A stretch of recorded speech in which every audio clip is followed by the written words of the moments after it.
Hello, everyone, and welcome back to Monday with Mandy. It's been a minute. I got a little overwhelmed, but I'm back to it and looking forward to carrying on with our Monday with Mandy. I'd love to hear from you. Please make sure to say hello in the chat. I love knowing where everybody's dialing in from.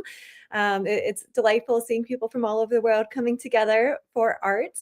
Today, what we're going to do is we're going to learn about painting skin tones. This is something I get asked about all the time. It's definitely an area of struggle for many students. And, as we continue working on this Velasquez master copy, our next step is really approaching these skin tones. So we're going to talk about mixing skin tones in the shadows, skin tones in the lights. We're going to learn a process for learning how to paint skin tones that will work for you every time, no matter what skin tone you're looking at. A lot of times people have formulas for skin tones, but that's a bad idea. Formulas only work with one kind of skin tone and one kind of light and one kind of setting, right? But if you have a process for identifying skin tones, then you can get the correct skin tone every time you sit down to paint. And that's what we're going to talk about today. And welcome, Lisa. Good to see you here all the way from Spokane. So what we're going to do is we're going to start off today. We're going to mix up a palette. We are going to mix all our colors and go through this skin tone process that I keep talking to you about. For those of you who are new to our channel, please make sure to sign up for our newsletter. It's wildly popular and you get all the best information on when these pop-up classes happen, other notes and resources, our latest blog posts, all the goodies. So make sure to go to schoolofatelierarts.com and sign up for our newsletter there.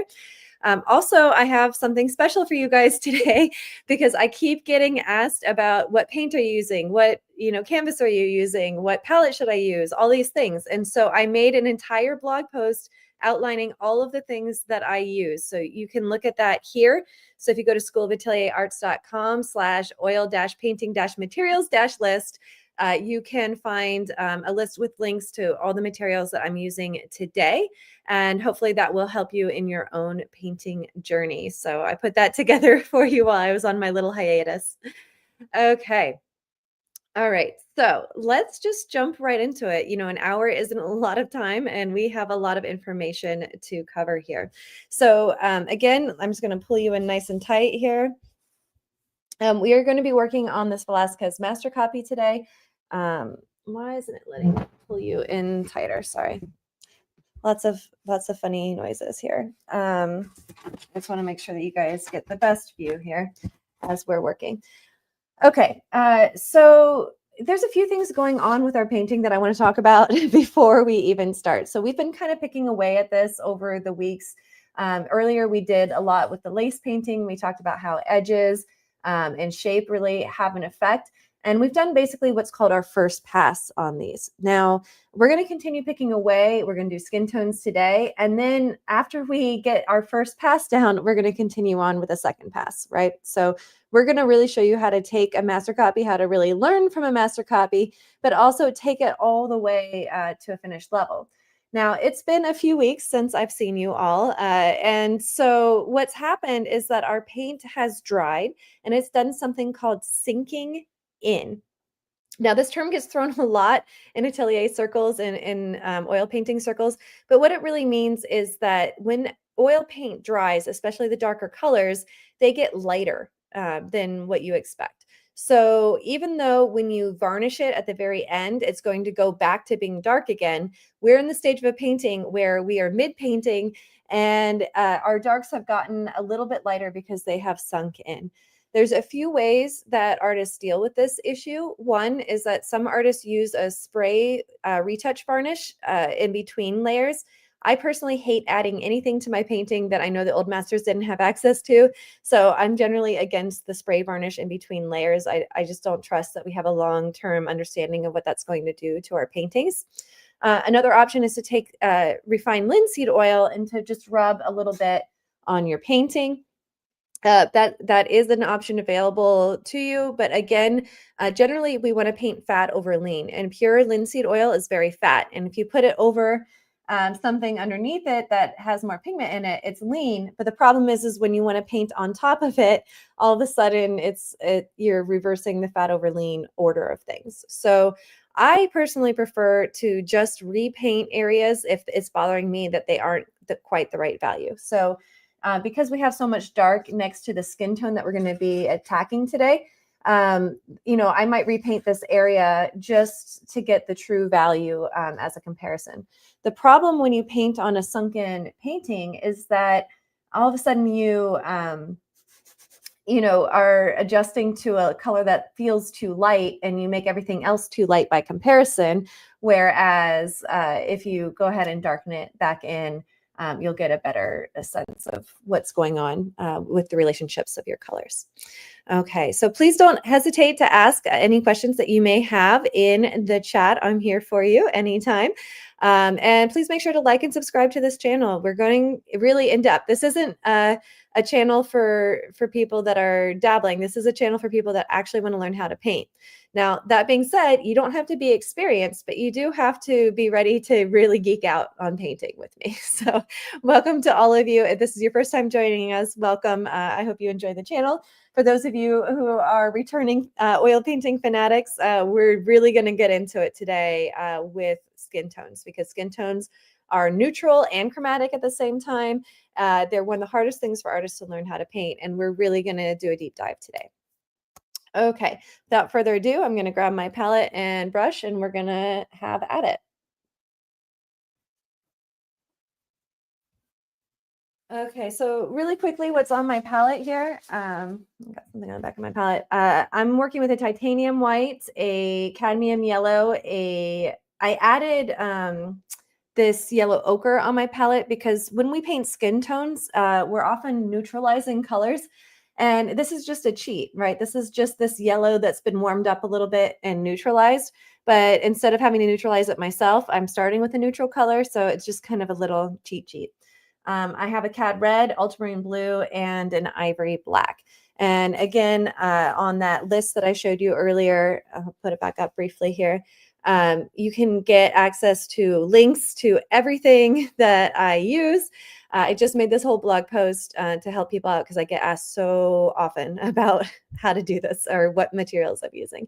So again, if you go to schoolofatelierarts.com/oil-painting-materials-list, you can get that entire blog post with links that'll help you out finding the materials. Okay, I'm babbling a lot and painting less, so let's do more painting and less babbling. All right, so I promised you a process for painting skin tones, and it's important to know when you want to paint a skin tone that every color has a value, how light or dark the color is, a chroma, how intense the color is, and a hue. Hue is red, orange, yellow, green, blue, purple, right? So we could say that the skin tone, the hue of it is an orange. We could say the hue of this jacket is a green, right? This is a neutralized green, meaning it's not an intense grass green that we're seeing in the spring right now, right? It's a neutralized green, but it's still a green.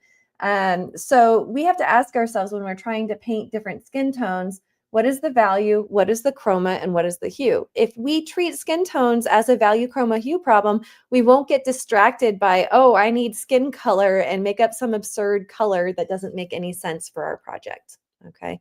So it's really important that you don't approach skin tones with assumptions, that you want to approach skin tones with an open mind, especially, this is a middle range skin tone as far as value goes. And often people, use white or black to lighten or darken a skin tone. But I have found that often as a skin tone gets darker in value, that it becomes more chromatic. And we can see quite a bit of red in this shadow area here. It's actually quite a chromatic dark. But if you are thinking skin and you're like, oh, it's a shadow on skin, you're going to add black and you're going to miss out on these chroma notes in here. All right, so how are we going to mix this? So value, chroma, hue. The value is quite dark. If we're on a 9-step scale where 1 is white and 9 is black, this is probably a 7, maybe even an 8, right? It's quite dark. So we've established that it's dark. The value is dark. The chroma is actually more than we think it is. So chroma, again, is how intense the color is. Stop sign is a really chromatic red. My sweater vest here is a very neutralized red, but they are both kinds of red, okay?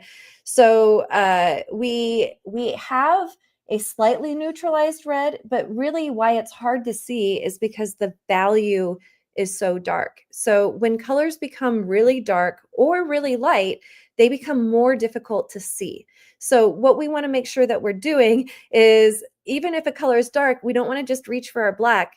Almost always there's a color in the darks. All right. And this is actually a fairly chromatic dark here.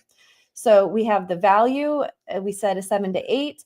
The chroma is actually fairly high, and the hue is a reddy orange in here. All right. All right. So what I'm going to do is I'm going to start by mixing the hue. So we said a reddy orange. And what that means to me is an orange that's slightly more on the red side. So I'm going to take some red. I'm going to take some of my neutralized yellow, my yellow ochre. Now, my red just totally ate that up because my red is much more powerful than my ochre. So I'm going to put a little bit of this to the side and add a little bit more yellow ochre here.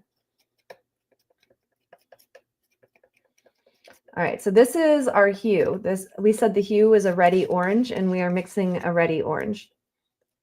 Now, it's not a pure chroma note. This is a pretty chromatic, and we did say the skin tone is chromatic, but it's not quite this chromatic. And we also need to darken it. And the good news for us is that if we add a little bit of black into this, it will both darken the value and neutralize the color slightly. And the reason it neutralizes it is because this particular black is a very dark blue, right? Remember, there's no such thing as black and there's no such thing as white. They're just really light or really dark value, red, orange, yellow, green, blue, purple. So this particular black is a dark neutralized blue. And if I want to neutralize my orange, the opposite of orange is blue. And so this black does two things. I get a 2 for 1. It's going to darken the value and it's going to neutralize it slightly as well. Okay.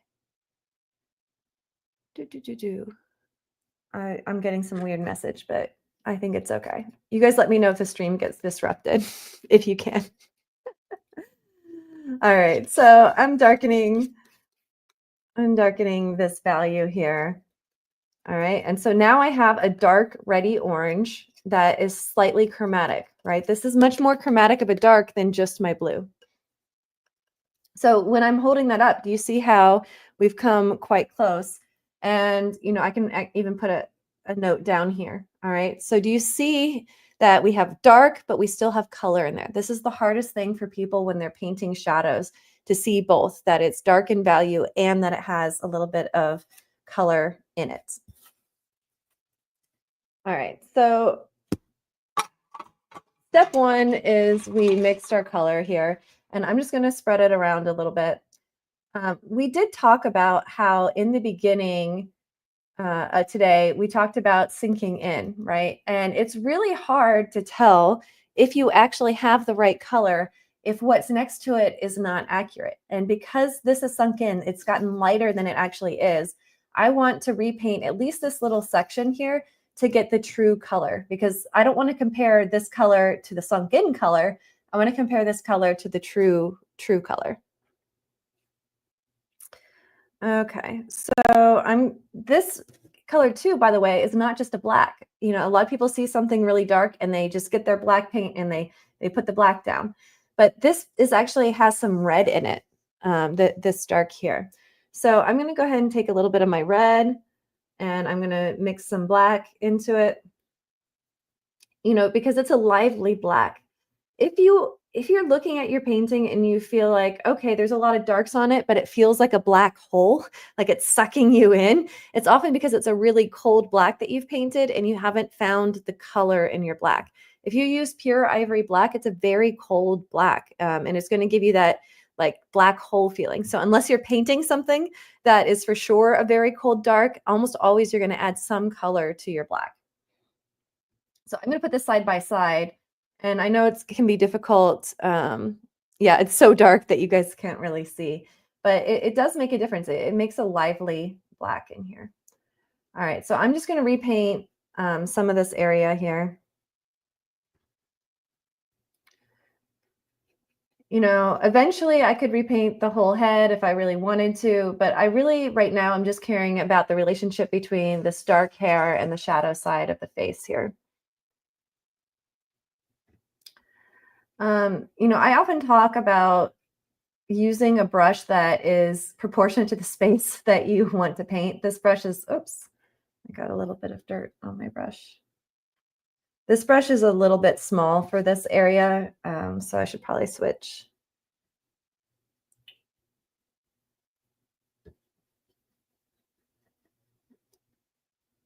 I just can't decide how much of this I want to put in because I'm not worried about the whole thing right now. I'm worried about kind of this section.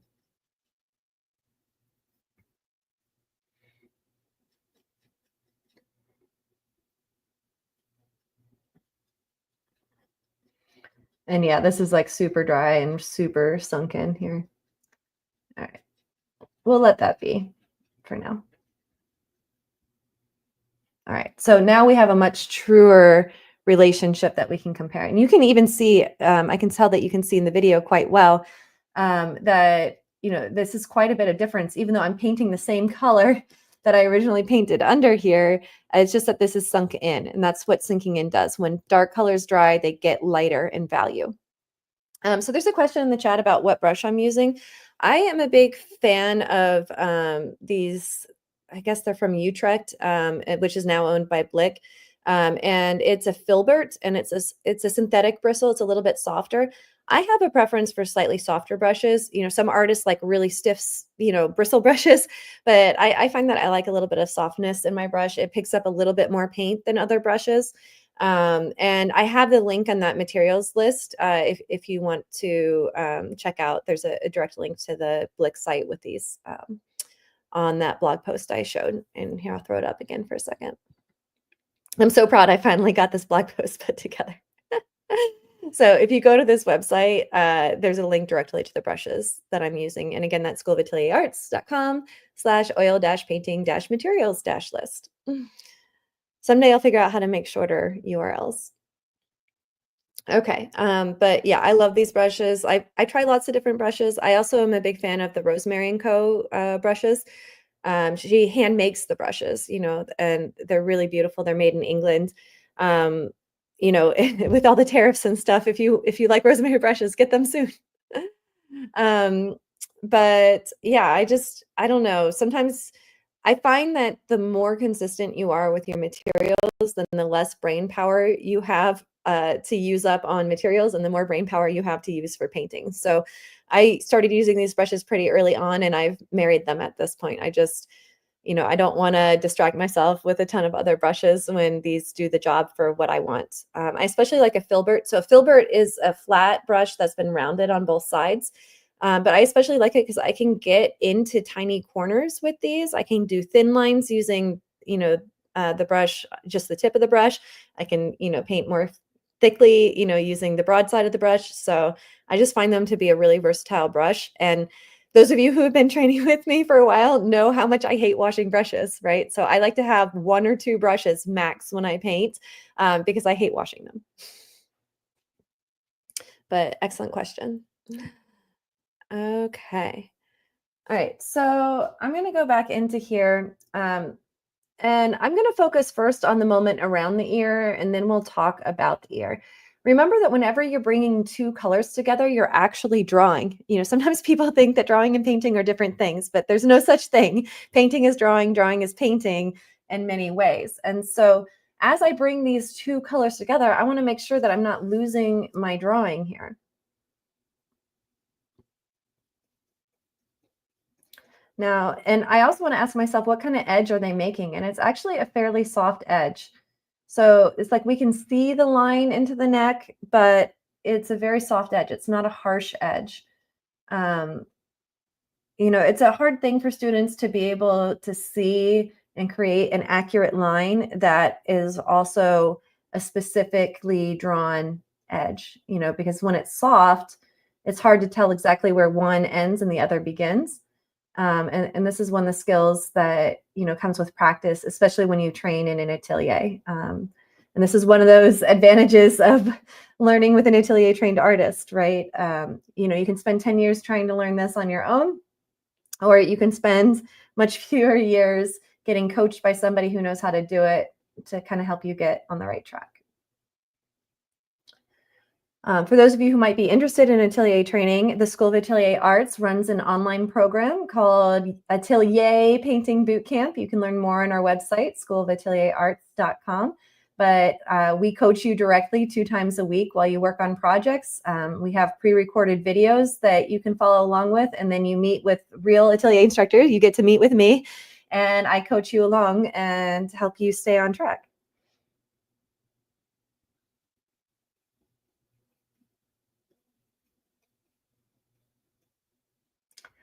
Okay. So, I'm thinking of this drawing here and I'm trying to be mindful because I'm trying to give you guys a good view, but also still be able to see holistically here. All right. And there's some sinking in down here as well. So I'm just kind of knitting everything together down here.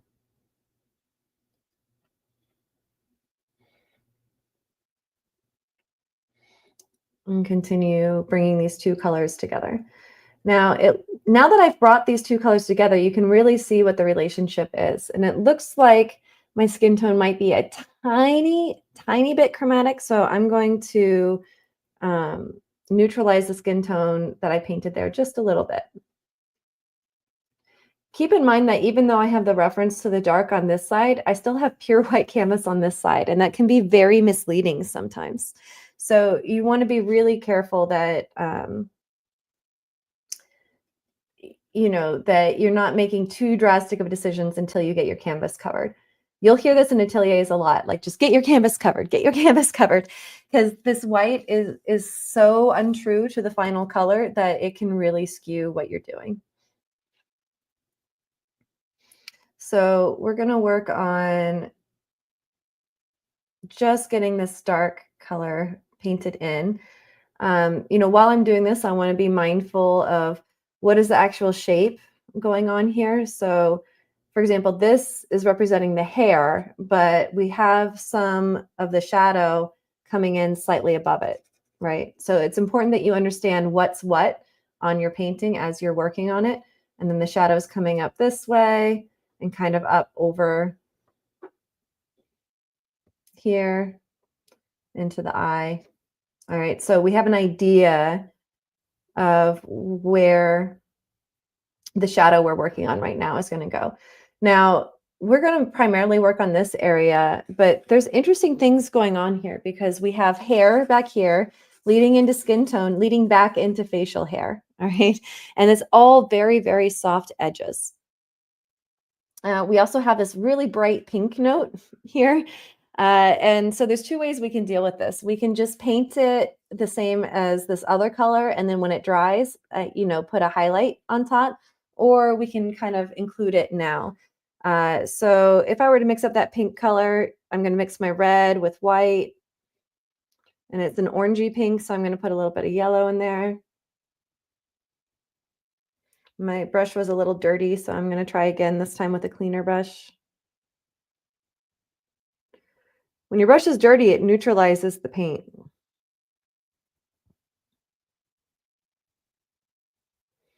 And it really is a nice bright chromatic note in here. So, you can put it down just as a note to remind yourself. It's going to be something that I'll probably build up later, in a second or third pass.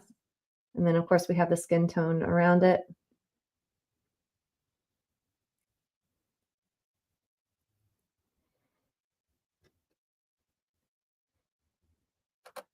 Sometimes the reason people wait to add the highlights until the end is because they often have white in them and it can infect the rest of your paint.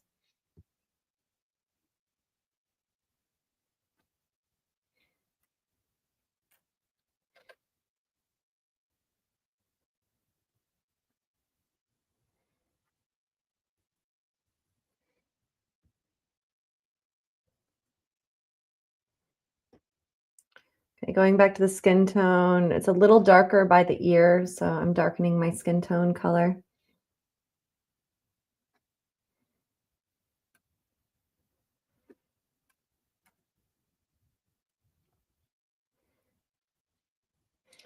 But again, as long as you have a method for skin tones, as long as you're thinking value, chroma, hue, you'll see the skin tone. If you think of skin as skin, you're going to start doing all sorts of silly things, like try to make skin tone color.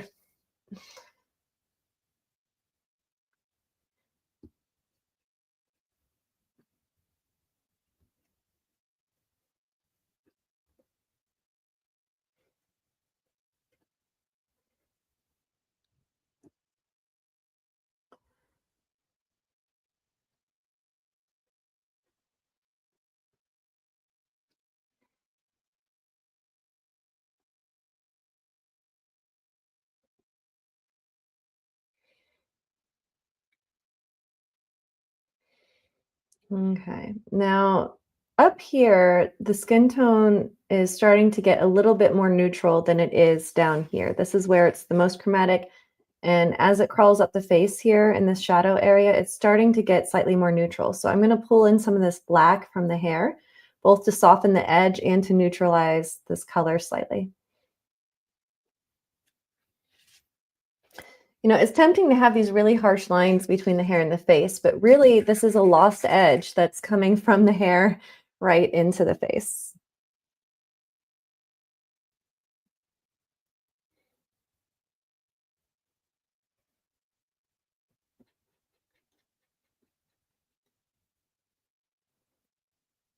And it's also turning a little bit greeny um, up here. So this is a cooler skin tone than it is down here. So I mixed a little bit of green.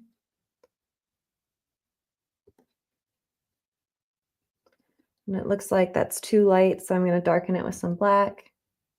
Remember that black is a blue, so if I just add, if I want a darker green to mix in, I can take some black and mix in some of the yellow ochre, and it'll make a green of sorts.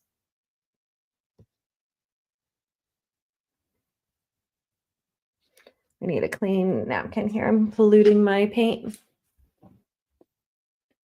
Something else that students tend to do that's a mistake is they start seeing the reflected light, especially around here, and they make it way too bright. They'll make it the same brightness as something here.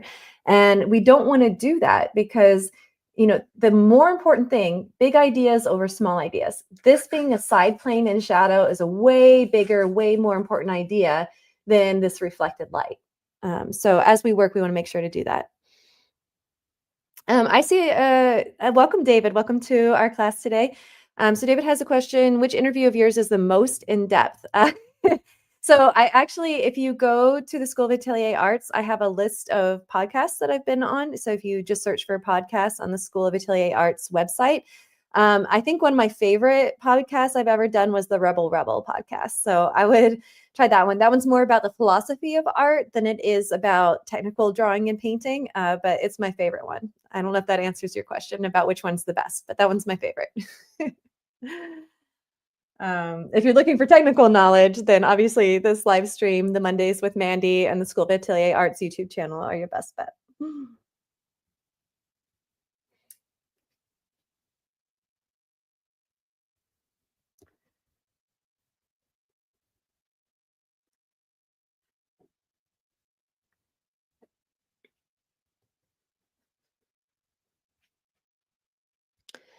Okay, so you know, we're starting to get some of these colors in here, and it does get a tiny bit lighter as it goes up here, as it starts transitioning into the light side. But we're not painting the light skin tones today. We're really focused on setting up our shadows. I really believe in having systems, right? So when you're painting, if you always know what the next step is, it takes a lot of the frustration and fear out of painting. So today we're doing the shadow area of the skin tones. We're learning how to mix skin tones using value chroma hue. And we'll get into the light another day here. That's not for today. Everything has its time and turn. And because I painted up here, I need to darken this hair up here as well.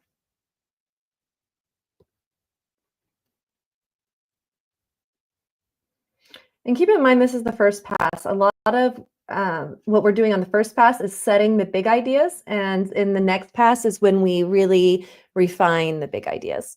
Now, this may feel really dark to some of you, but we have to keep in mind that is it dark because it's too dark? That's a possibility. Maybe things need to be lighter. Or is it too dark, or does it feel too dark because we have this massive amount of white canvas that's eventually going to be much darker when we paint these other aspects.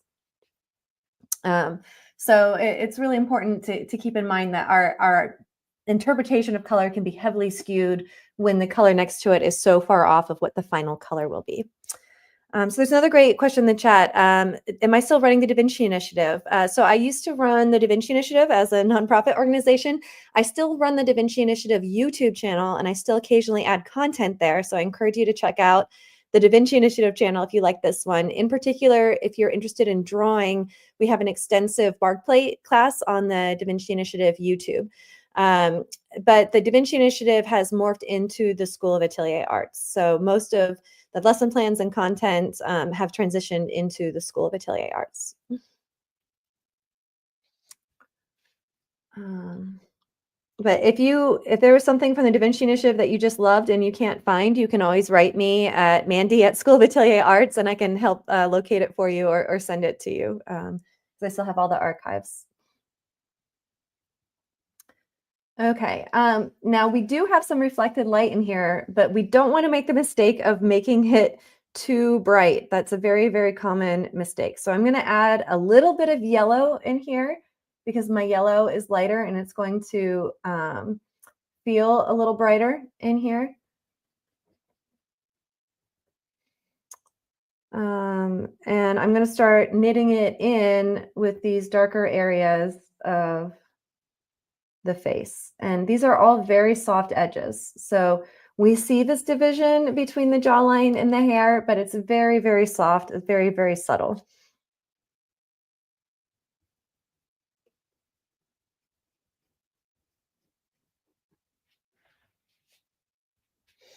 And at some point, I think I'm going to have to put a little bit of the facial hair in just as a marker because this being um, so light is going to be problematic for us finding the right color. So technically the mustache, part of the mustache is in the light, right? But because the local color is so dark, there's not much of a value change between the color here and the color here. It's very, very little. Um, Thank you, David. David's saying that the bark plate tutorial on the Da Vinci Initiative YouTube channel is very thorough. Yes. I try to make the resources very thorough, and I now run an online class as well called Atelier Painting Bootcamp. You can learn more at the School of Atelier Arts, but I teach everything in that class like I do the bark plate, right? Everything is very, very deep, intensive, as well as you get individualized coaching in that class. So if you like that style of teaching, you might be interested in joining our Atelier Painting Bootcamp. Okay.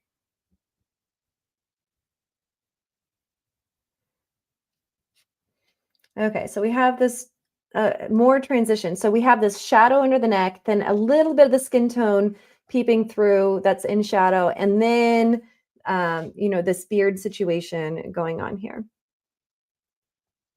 And again, this beard is not black. If you paint it pure black, it's going to look like, like when kids draw mustaches onto posters, right? It has subtlety in the color. So there's a little bit of red in this facial hair situation. So I feel like I really need this facial hair in order to finish out this section of the face. Sometimes our paintings tell us what we're going to do, right? We think we're the boss, but the painting is always the boss. The painting will let you know what's wrong, where you need to go next. It looks like I need to mix more paint.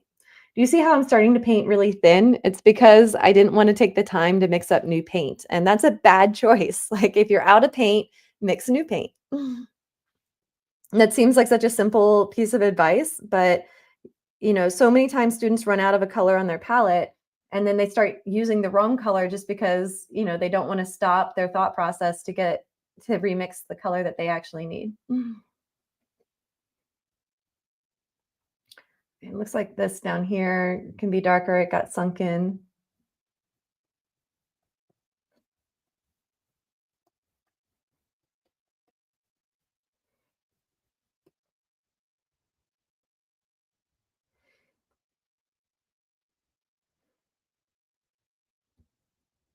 There's a little bit of transition here between the skin tone and the beard that we want to capture.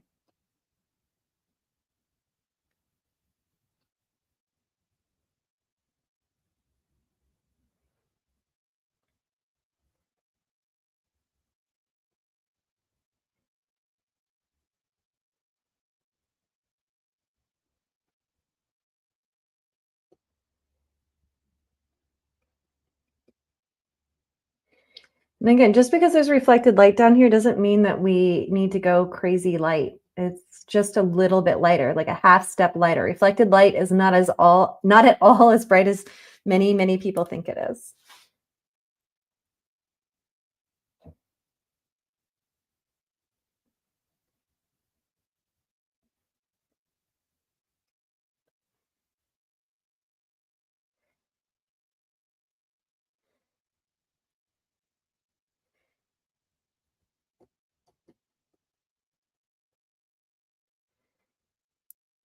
Need a more chromatic orange in here.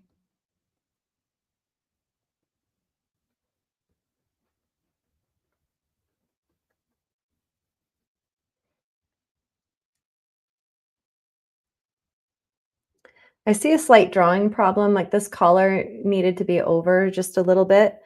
Um, you know, sometimes sometimes we get distracted. So the painting will tell us what we need, but also we don't want to be distracted.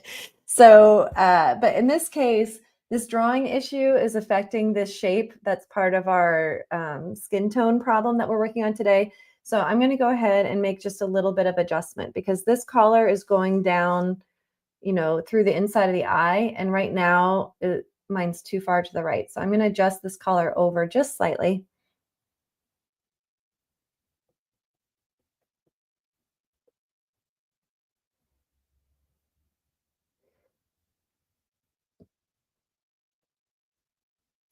And it has some warmth in it and also has a little bit of green in it over here.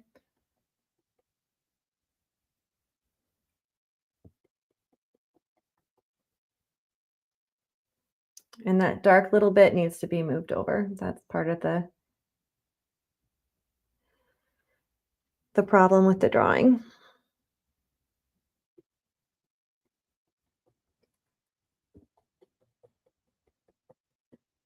There we go. All right. The rest of this can wait for the second pass, but we really needed to get that corrected. And the skin tone here is just a touch darker as well.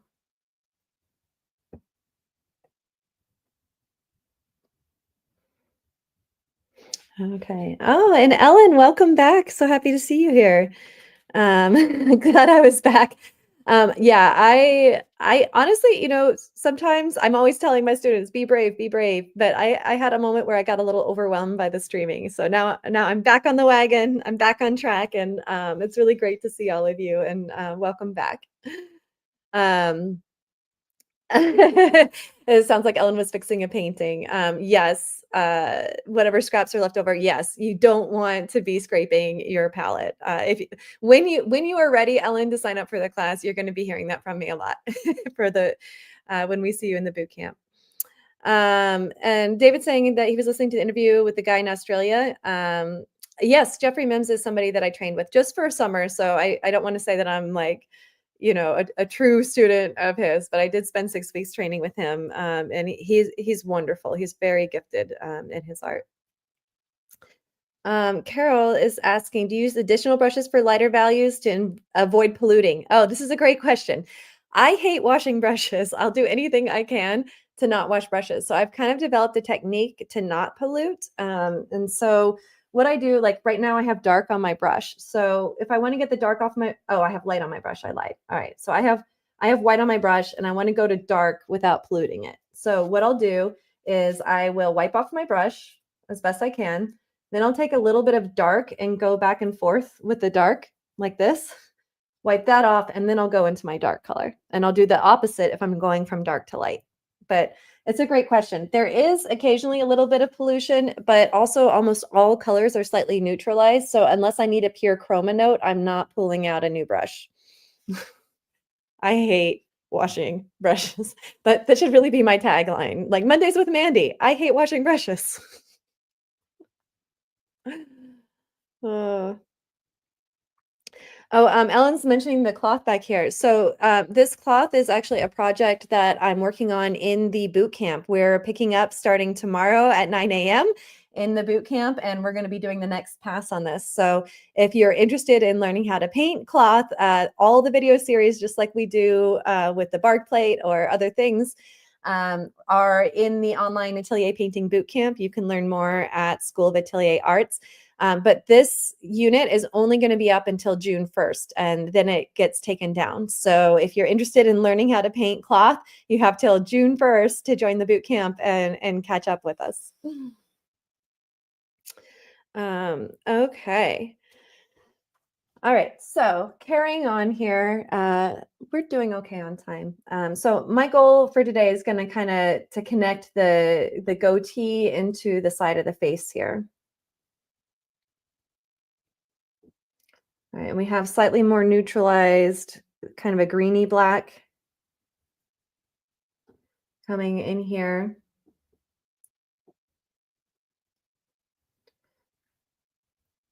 A little bit more darkness is coming. There's really a dissolved edge between the hair and this particular shadow on the cheek.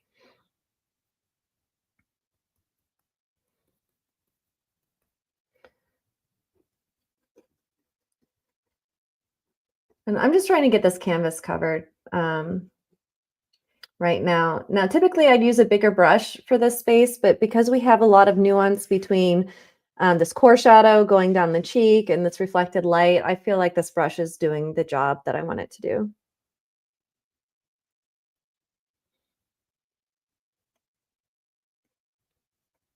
That's a little dark.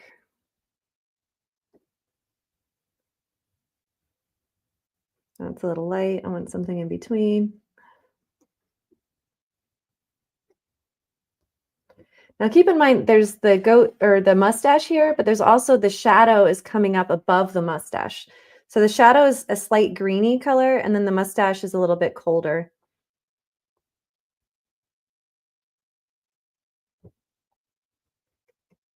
So this is the slight greeny color, slightly above the mustache, and then I'm going to paint the mustache part just underneath. I'm not going to worry too much about the mustache right now.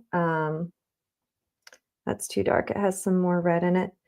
That can be for another day. We'll do a whole day just on facial hair, but I just want to get the value in here.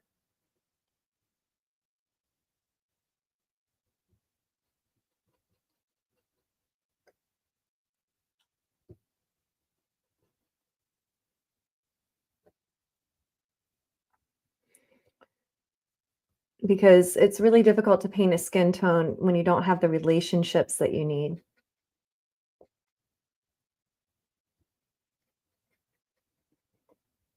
That was a little too black. I'm going to put some red in here. It really is just a beautiful cacophony of color in here once you start getting into it. Um, it's it's really way more color, especially the darker the skin tone, the more beautiful color notes you'll find in the skin tone. The lighter skin tone, like we discussed, white isn't a color. It's just a really light value, red, orange, yellow, green, blue, purple, and it's harder to see the color. That's also true when it's really, really dark, it's harder to see the color. But when we have a nice middle skin tone like this, there's so much beautiful color in here.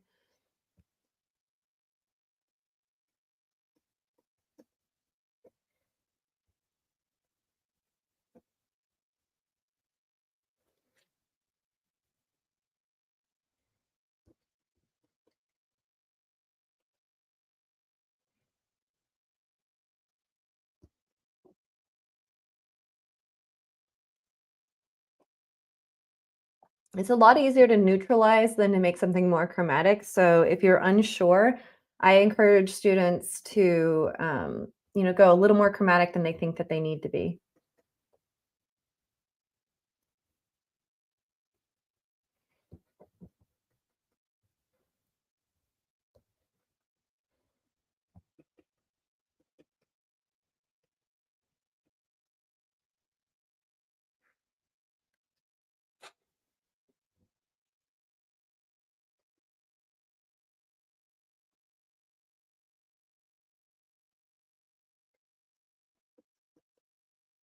I'm also thinking about drawing. Just because this is a soft edge doesn't mean that the shape of the mustache can be ignored. We really need to make sure that we're maintaining the drawing as we're painting. Sometimes, if you get really overwhelmed in a painting, one technique you can use is like, okay, I'm going to think about color first, and then I'm going to go back and reshape the drawing. And that's valid too. It's just important to understand that, your drawing starts to migrate as soon as you start painting. And so you either have to do it in layers, like, okay, I'm going to do color. And if I lose my drawing, it's okay. My next pass, I'm going to really focus on drawing, and then I'm going to blend the two. That's a totally valid approach and one that I encourage students to do often. Another approach is to make sure that whenever you're putting down a color, that you're thinking about the drawing. And that's a little bit more advanced because you have to think about multiple things at the same time. So if you find that you're getting lost in a painting, you need to take a step back and take one concept at a time. If you've done that for a while and you're ready to try to integrate, then think about drawing with your brush. So this is a great question from Ellen. So you don't draw the facial features. So I am, it's just that they're very, very soft. I do have a drawing underneath here that I transferred before I started. So I have some drawing notes here. I think they're just not showing up very well in the video.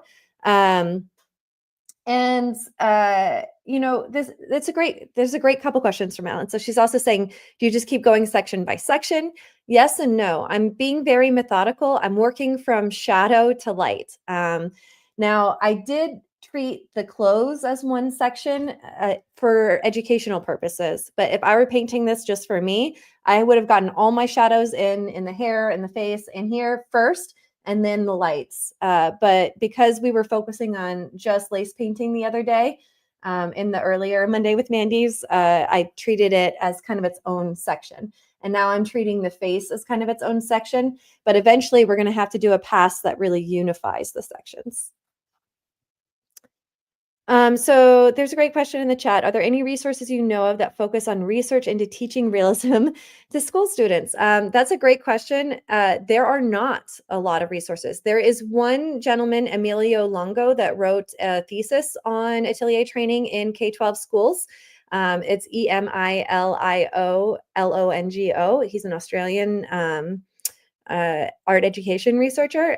So I encourage you to check out him, but he's the only one that I know of right now. Oh, thanks, Ellen. Sometimes I know things. Sometimes I know things. But if anybody's curious and wants to connect with that researcher in art education, you can send me an email at Mandy@School of Atelier Arts, and I can connect you with him.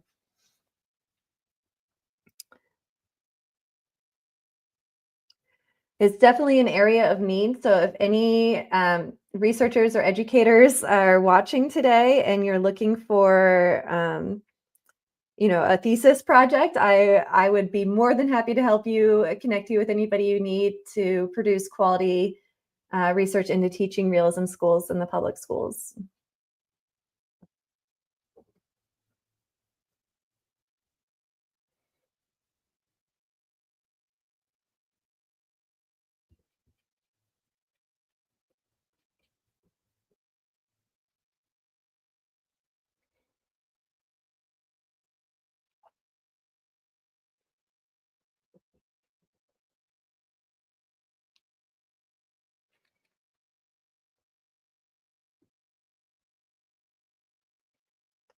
Okay. Just going to work on this beard a little bit, work on shaping it up. One really important, sometimes we have something called points in painting. So by getting this little point underneath his chin, or sorry, underneath his lip here, it's going to identify where the lip goes. And it's a reference point for the rest of the drawing. I can compare, where does this corner on the goatee, how does it relate to this point? How does the ear relate to that point, right? So sometimes identifying and marking a point can be a really useful situation. And welcome, MoCap. Glad to have you here. It's always fun to have Twitch streamers join us. I just started streaming on Twitch recently, so I'm glad to see you here. Emilio Longo. So there's a question: is Emilio Longo the one that did the interview with me? No, that was a different gentleman. But I believe Emilio on his website, skill based method. He has a long name for it, and I don't remember, like, skill-based method in art. I don't know. If you Google his name, he'll come up as an art education researcher for you. But I believe he does have some interviews on his website as well. He did do. I remember now. Yes, I did do an interview with him way back, and he has a podcast on his website. So I'm not even sure. It was so long ago. I don't think I put it on my website yet. So thank you for reminding me. I forgot that I had done that. Um, Wonderful, wonderful. Okay, so we're going to continue, along here with the goatee situation, and today's lesson was supposed to be mainly about skin tone, but the reason we need this goatee is to make sure that we can double check our skin tone against it.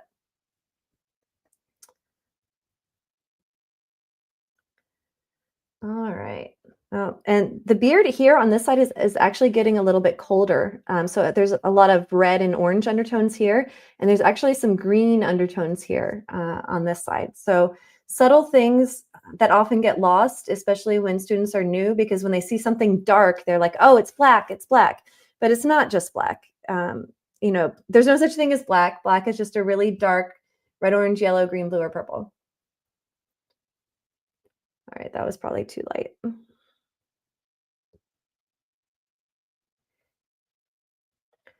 Okay, and one last thing I want to do before we end today, we have about 7 minutes, is I want to connect this side of the face to here because there's a soft edge.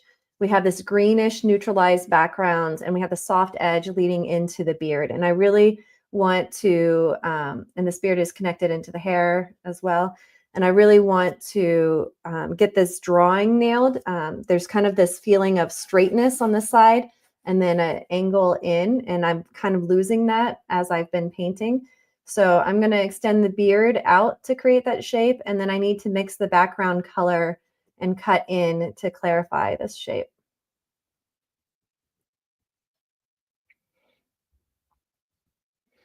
So this background is a neutralized green, so I'm going to mix some green with yellow and black because black is actually a really dark blue. It's a bluey green, so I'm going to add a little bit more of the blue in here, and I'm going to add some of this orange to neutralize it. And it looks like the value needs to be lighter, so I'm going to put a little bit of white in there, and that's how we get our background color. But it's the same process that we use to get the skin tones, right? If we think value, chroma, hue, value, chroma, hue. All right, so there's a question from Billy in the chat. Do you use tools such as a color checker or proportional divider? Such a good question. So I get asked these questions a lot, and in the atelier world, people feel very strongly about the answer on both sides. So I will tell you the philosophy that I've adopted, and I'm not saying that this is the end all be all, but it's the philosophy I currently follow.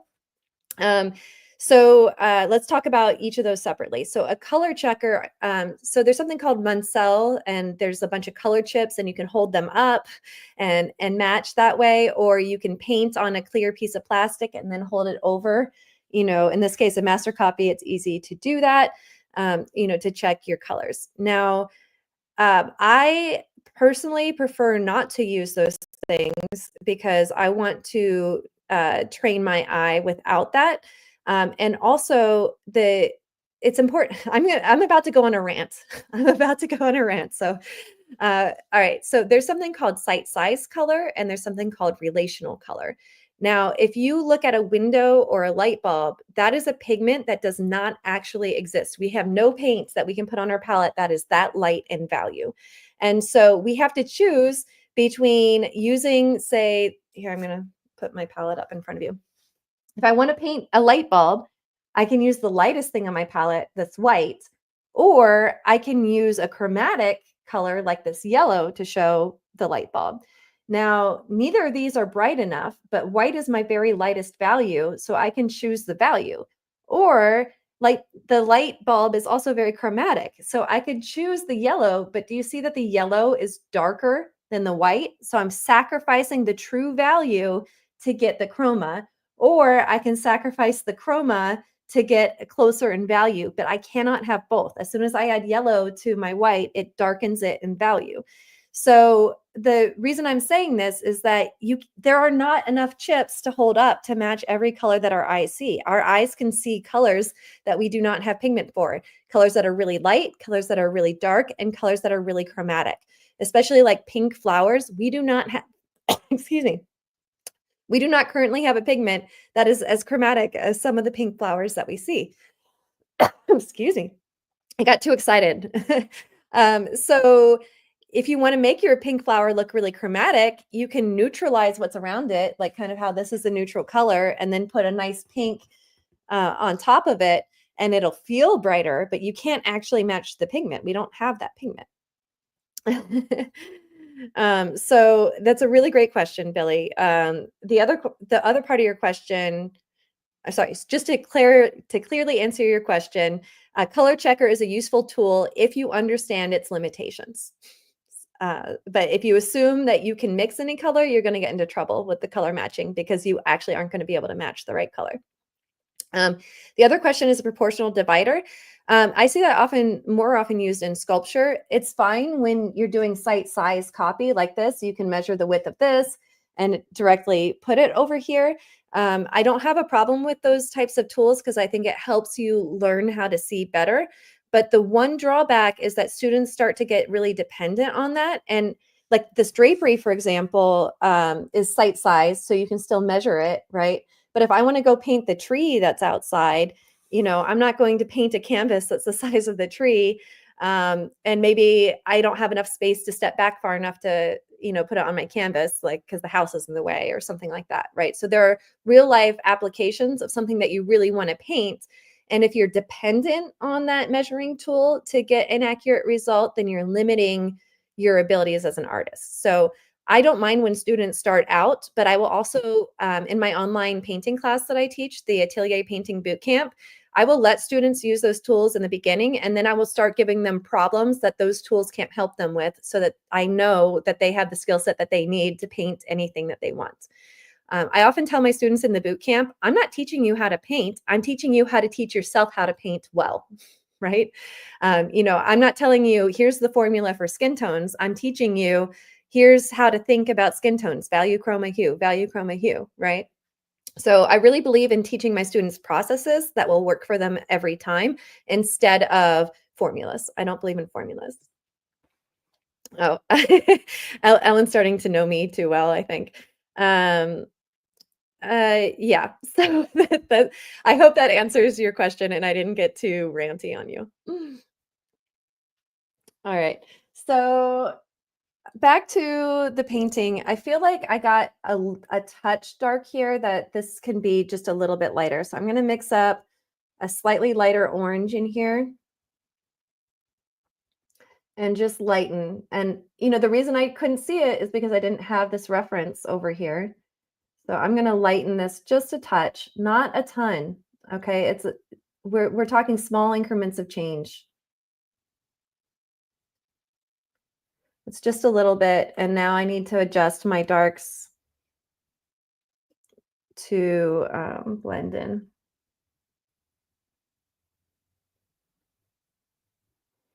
Because this is all soft edge in here. Now this is going to eventually get a second pass.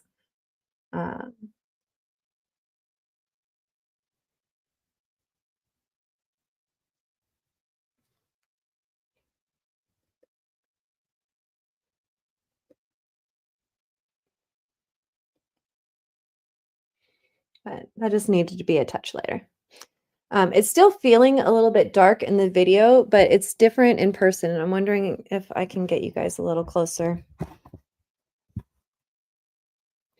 Yeah, that's interesting. It's much lighter the way that I'm seeing it. For whatever reason, the camera is darkening it. But keep in mind that, a lot of times this is going to lead into a second rant today. But a lot of times people are like, oh, why are you painting in realism, Mandy? Why don't you just use a camera?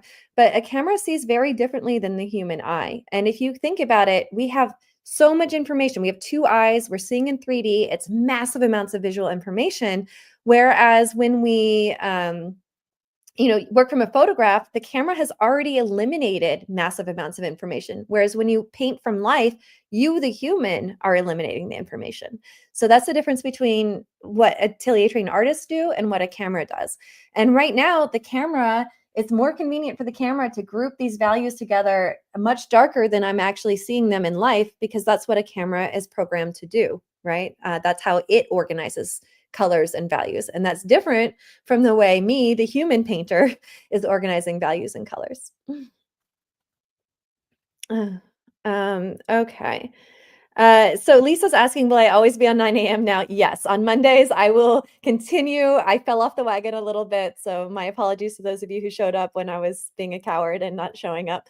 But yes, Mondays at 9 a.m. I will be on. So Mondays with Mandy, and I look forward to seeing you all next Monday as well. Okay. I'm just going to fix this edge on the side since I did mix up that green, that neutral green. Oh, that's a little bit orange.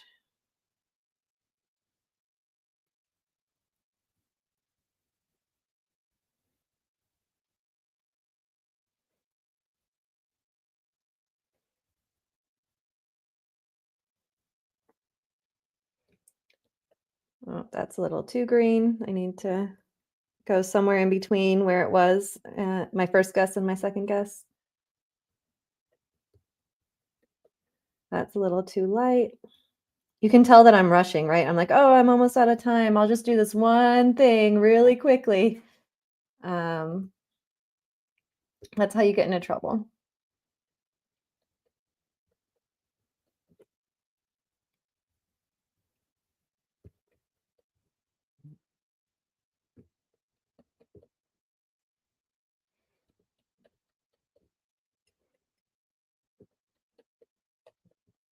This neutral green is actually a very tricky color as well. It has more red in it than you would think.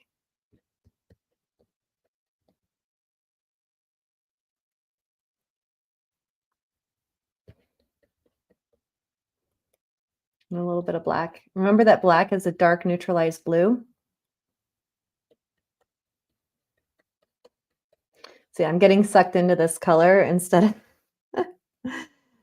Okay, Mandy. White will also neutralize. Remember that titanium white is a very light value neutralized blue, and ivory black is a dark neutralized blue. And between the two of them, they will neutralize your paint when you add them.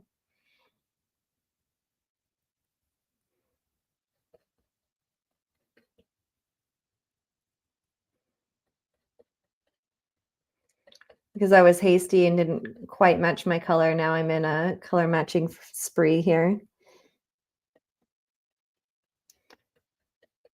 It's kind of a chalky green. It has both white and black in it, neutralizing, because that green is more of a blue green as well.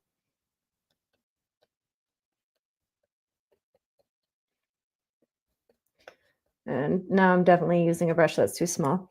I'm going to do a cheater thing and just blend it, because what's underneath it is dry. So just picking up a little bit underneath to blend it in for now. We are going to do a second pass there, so we can do any sort of refinement then. Okay, so one last thing today. I'm going to soften this edge and redraw this edge between the goatee and the background here.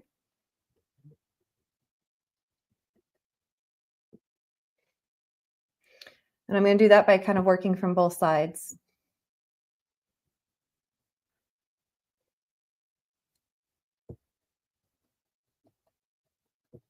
And I'm still thinking, like, there's still an angle in here, and I want to make sure that I can achieve that. It's a soft edge, but it still has a shape.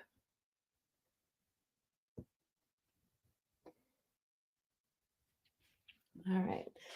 So I'm standing back and I'm asking myself, how do I feel about this as a pass? I feel like there's some darkness in the goatee here that can be exaggerated or accentuated, rather.